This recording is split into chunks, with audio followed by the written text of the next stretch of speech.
Welcome everybody to the fourth episode of this NSR rebuild. In today's video we're taking the bike from completely stationary to rolling and if necessary back to stationary again. We keep the engine cool, take care of some lubrication and we will wrap things up with a brand new chain. Let's get into it. Filler cap. De hoses.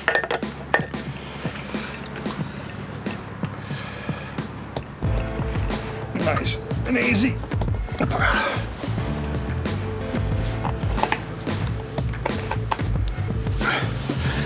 That's one. So installing the radiator. It's already cleaned.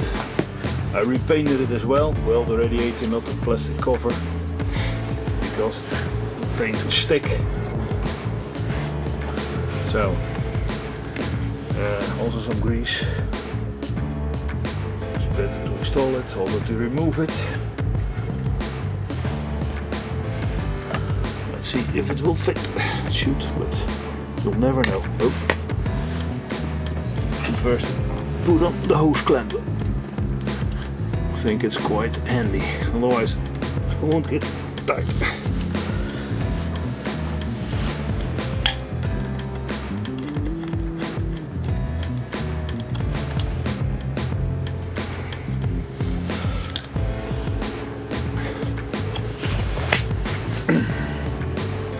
Radiator time.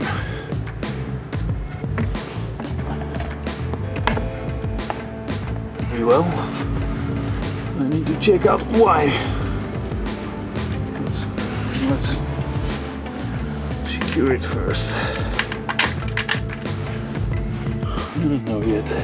Tighten the hose clamp without any problems.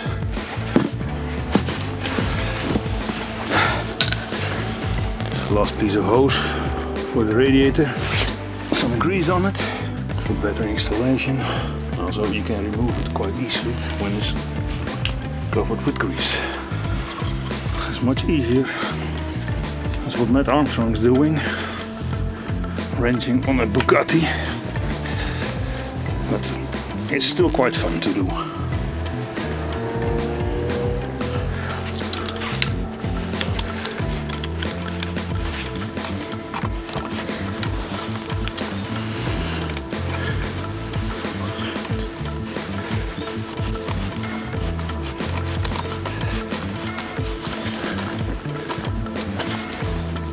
And that is the installation of the radiator. It's all nice and clean. Hose is fitted. Also fitted as well the filler cap. Looking more and more like a motorbike. Now it's time to install the wheels. Missing bolt received. Now it's time to put it in. And we won't forget it anymore. Come on.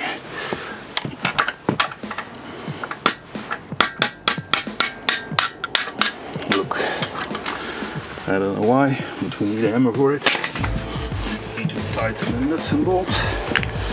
And we're finished with this piece.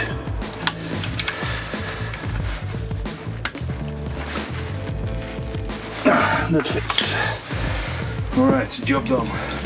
And after installing the missing engine bolt, it was finally time to install the wheels.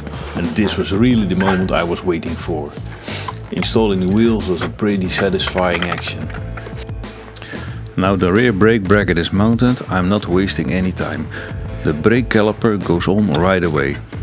After tightening the last bolt, I was stunned by the looks of it. Everything shines and looks like factory new. With the rear wheel and caliper in place, it's time to move over to the front of the bike. It looks all pretty straightforward. Slide the wheel into the front shock and then continue with mounting the front brake caliper. But I did run into a small issue. Issue? I was working alone, that's not ideal for this job. I must keep the front end up, put the wheel between the shocks and insert the axle through all the holes. But we succeeded and like the rear wheel, it looks damn good.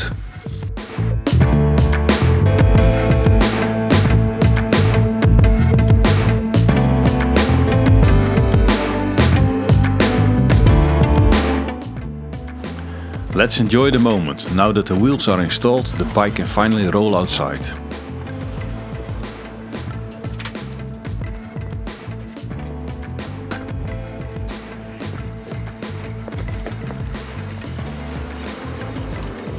Let's keep the build going. The bike is finally outside, the sun is shining, it feels like the perfect moment to continue. With more space and good light, we can really see the project come together.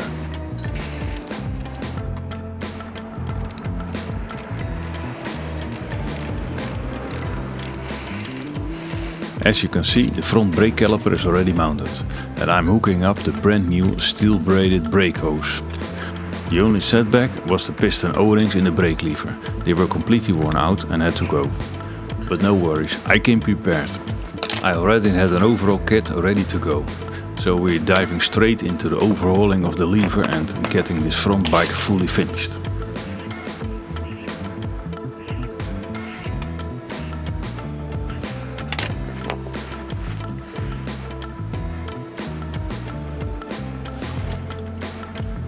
Now the brake lever is fully refurbished, we can get it mounted back to the bike. Fill the system with fresh oil and start bleeding all the air out.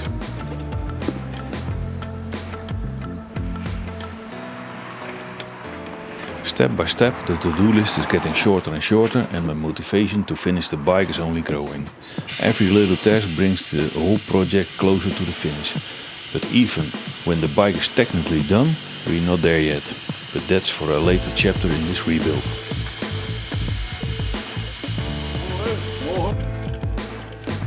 With the rear brake next on the list, we can start by mounting the new brake line and get everything routed the right way. Once that's in place, it's time to install and connect the oil reservoir so the whole system can work as it should.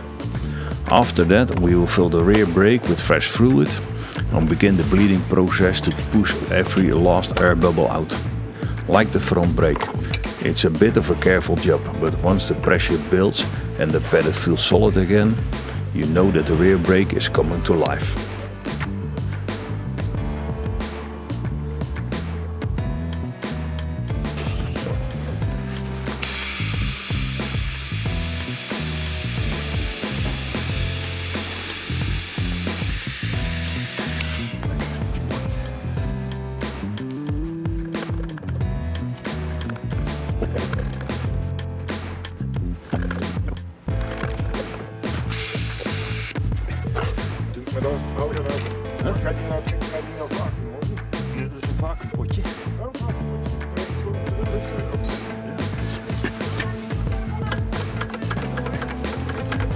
After completing the breeding process, we can move on to installing the oil reservoir. Since this is a two-stroke engine, the lubrication system relies on oil being mixed with the fuel. There are two ways to supply that oil: pre-mixing it directly into the fuel tank or using the engine's automatic oil injection system. Pre-mixing guarantees a constant oil ratio, but makes refueling less convenient, because you always need to carry the correct oil and measure it precisely. The automatic injection system is far more user-friendly, but it introduces uncertainty. You can't visually confirm whether the pump is delivering the correct amount of oil or delivering oil at all. I haven't fully decided which method I will use yet. If I reinstall the automatic injection system, I still have the option to switch to premix later if needed. And the last job for today is installing the chain.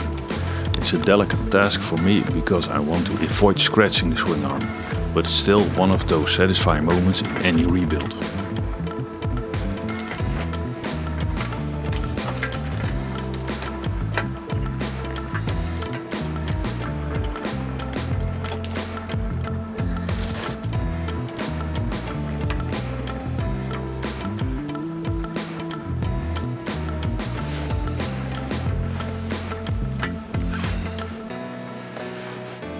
And that wraps up today's video.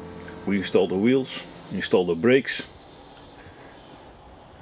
installed the chain, and step by step this build is coming closer to a finish.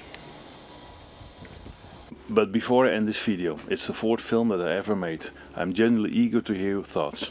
Any feedback is welcome.